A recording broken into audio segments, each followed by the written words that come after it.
movie opens with a glimpse of the Immerse village in Mardin, Turkey. A man named Araf attempts to banish 2 jinns to hell, but after a while, as he exits the house, we hear the laughter of those jinns. On his journey back home, we observe him muttering that he will suffer for what he did. Suddenly, he finds himself surrounded by a jinn in the form of a girl, echoing the same words Araf had just uttered.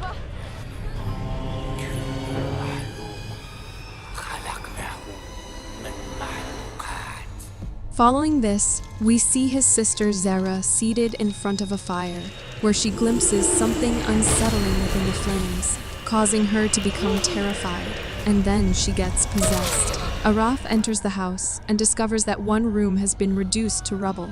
Suddenly, he hears his daughter Hilal uttering the same words to him that he had been muttering earlier, and he finds her lifeless body covered in blood, while on the other side of the room, his wife Melek lies dead on the bed. Frustrated, he attempts to end his life, but his other hand, seemingly in control of some invisible entity, prevents him from carrying out the act. Meanwhile, an old man named Burhan passes by the house and notices Araf in the window.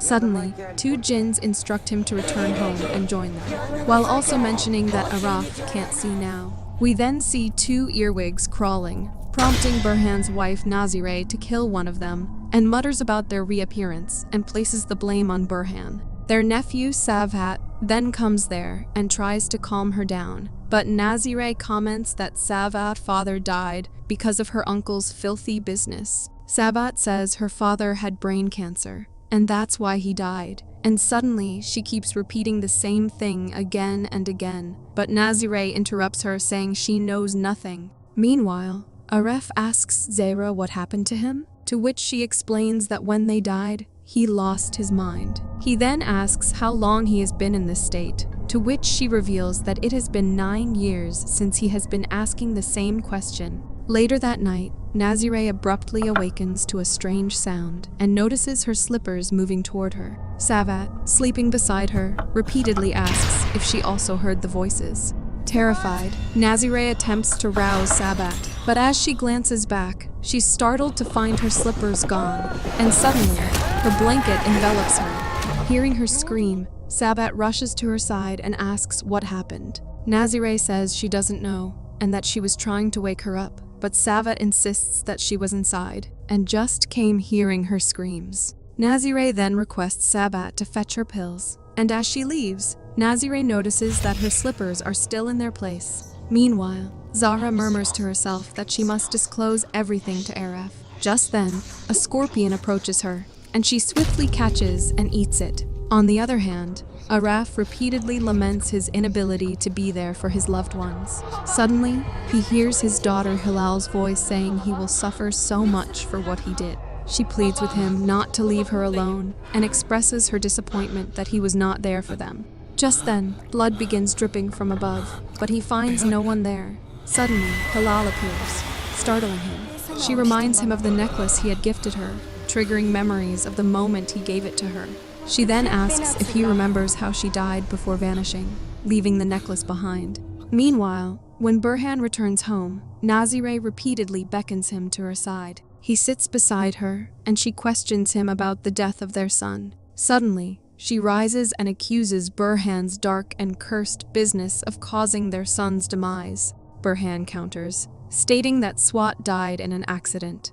But Nazire insists it wasn't an accident, rather, he intentionally drove the car towards the dam and ended his life. She reveals that Swat appears in her dreams every night, blaming his father for his death. Burhan suggests they place their trust in God, but Nazire says their daughter-in-law doesn't talk to him, fearing he will bring darkness upon her at the mountain. She recounts the suffering of their grandchild, who no longer desires to live after her father's death. We then see Swat's wife calling her father and daughter AJ for dinner, and they respond that they will join in a minute. AJ proceeds to the washroom to wash her hands and face, where she hears her mother's voice, distorted and demonic, laughing and calling her name. She mentions that her father is here, instilling fear in AJ. AJ leaves the tap running and exits the washroom, only to witness her mother and grandpa eating her father alive, prompting her to scream in terror. Suddenly, her mother's ghost appears behind her, but the next moment, her mother and grandfather rush to comfort her and bring her back to her senses. Meanwhile, we see Araf grieving for his daughter and Melek. He pleads with Hilal to open her eyes, expressing his inability to live without his family. He questions why God doesn't take his life and why he is being subjected to such suffering. On the other hand, Burhan is engrossed in reading a book when Swat's ghost appears, warning him not to act on his thoughts. He asks if he wants them to die and pleads not to put his mother and daughter's life in danger. Suddenly, everyone disappears and Burhan leaves the room. Meanwhile, Swat's wife reassures AJ that everything is now okay and assures her that they will get through these difficult times together. As she starts to leave, AJ urges her to call Burhan and inform him that she is not feeling well. However, when asked if she said something, AJ denies it. Later, Burhan visits Swat's wife's house, but she promptly asks him to leave and stay away from her daughter. We then witness Araf lying among some skeletons, asserting that he never abandoned them and was always by their side. Over time, he begins to perceive his wife Melek and daughter Hilal within the skeletons, declaring that he will never leave them alone. Meanwhile, AJ emerges from the house in a trance-like state and retrieves a mannequin from the basement. She dresses it in her father's clothes and begins conversing with it, using a balloon in place of its head. To her, the mannequin embodies her father, and she expresses how much she misses him, knowing he hasn't left her. She pleads with him not to be angry with her, and confesses that she cannot bear to live without him. Suddenly, the balloon bursts, causing her to scream in agony, and her mother and grandfather rush out upon hearing her cries. On the other hand, Zefra experiences a peculiar sensation in her body, and as she removes her dress, strange marks begin to appear all over her skin. She observes unusual movements within her body, but suddenly everything returns to normal. However, her reflection in the mirror speaks, stating that he needs to know. Meanwhile, Araf hears a demonic voice and sees Melek standing in front of him. Then, he notices Hilal beside her, and they instigate him to kill himself, and they both then vanish suddenly. Araf gets up, intending to end his life, but disturbing voices prevent him from doing so.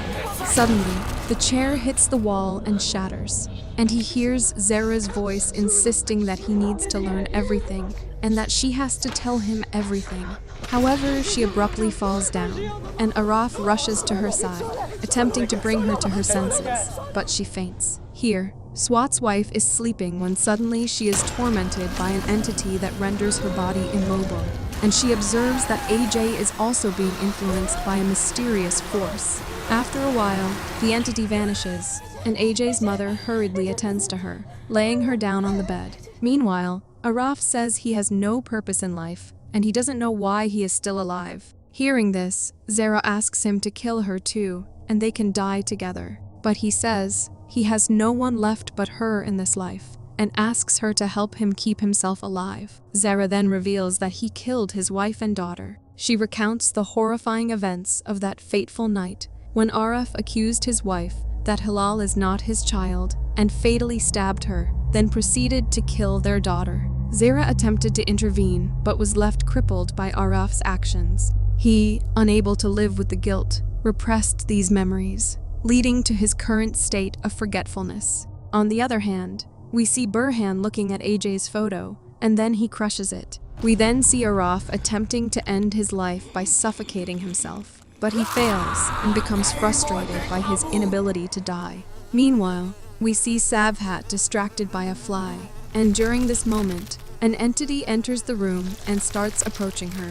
Suddenly, Nazire grabs her and urges her to wake up, and when Savhat finally awakens, Nazire informs her that she has been trying to wake her up to no avail. She then instructs Savhat to fetch her pills and requests that she inform Burhan that she believes she is going to die. Sabahat says not to say such a thing, but when she turns back, she is horrified to witness Nazire levitating in the air. But when Burhan rushes into the room, Sabahat is astonished to find Nazire unharmed on her bed. Suddenly the phone rings and Burhan leaves there. We then see Araf saying he didn't kill them, and suddenly he starts choking, but then he wakes up from sleep and finds himself in an unknown place. Gripping a torch, he continues to assert his innocence, only to be haunted by the apparitions of his wife and daughter. Just then, he hears Zehra calling out to him, and as he comes upstairs, he discovers that half of her body is severed, and she is screaming in pain.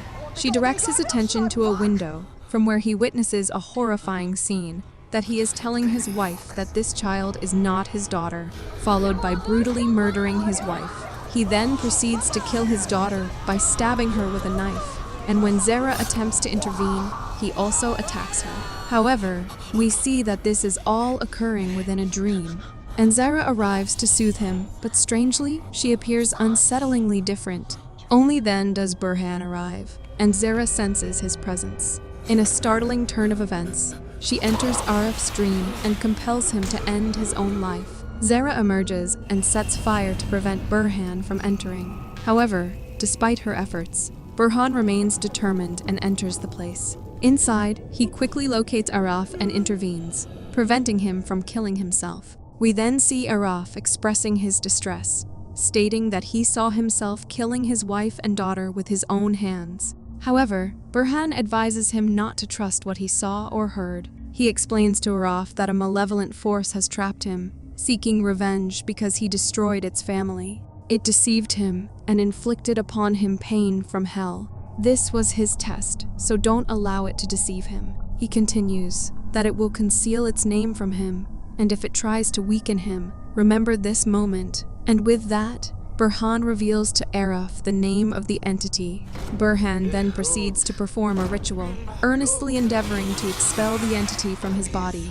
And after several attempts, the entity finally departs, leaving Araf's body. He reminds Araf of his role as the fire executioner, then explains that an evil force had concealed his true self and his darkness from him. He admits that it was Araf himself who allowed this evil to manipulate him. Burhan then warns Araf that the following words will disturb the evil but cause him pain. He then reveals the unsettling truth that they are not his family. He has no wife and no daughter. To emphasize his point, he questions whether Araf has even the smallest proof of their existence. At this moment, Araf recalls the necklace he gave to Hilal, but upon checking his pocket, he discovers only a piece of stick. Burhan explains that to possess and to kill him, it made him weak, and to do this, it gave him the biggest pain in the universe, the pain of losing a child. Araf asks him how long he has been in this state,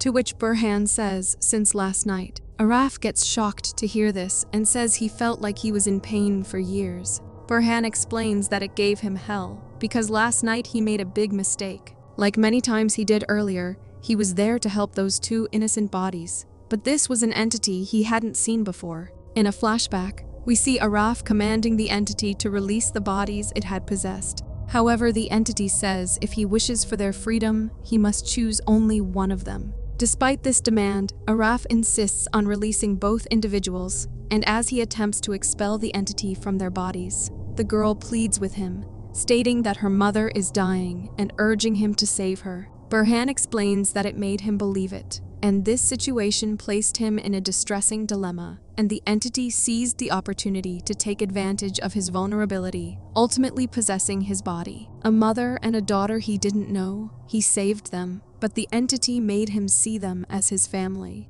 Burhan asks him, does he knows the girl whose house he stayed in last night? To which Araf says she said she was his sister, but Burhan reveals that his sister died years ago. She's just a beggar, a puppet of flesh. Burhan tells him that the entity prevented him from reaching Araf by threatening and inflicting pain upon his family, as it had no direct power against Burhan. According to the rumor, in ancient times, individuals tasked with eliminating the bloodline of evil entities and demons were referred to as fire executioners, and his survival indicates that he has now assumed the role of the fire executioner. Araf then retreats to a secluded spot with the beggar girl, confronting the entity and proclaiming that it will suffer more than it has inflicted.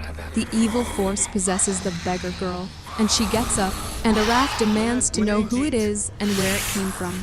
In response, the entity asserts that he has no authority to give her orders. Despite Araf's repeated inquiries about its identity, the entity refuses to provide a direct answer.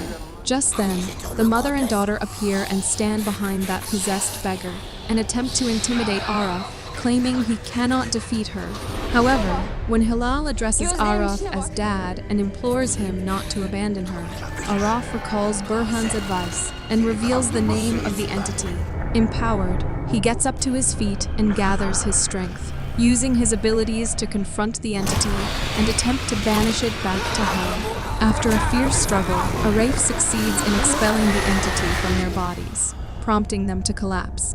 After a while, they all regain consciousness, and Araf expresses his gratitude to God as the movie concludes. Thanks for facing the frights with us. If you survived this video, drop a like, summon that subscribe button, and brace yourself for more horror. Until next time, stay spooked.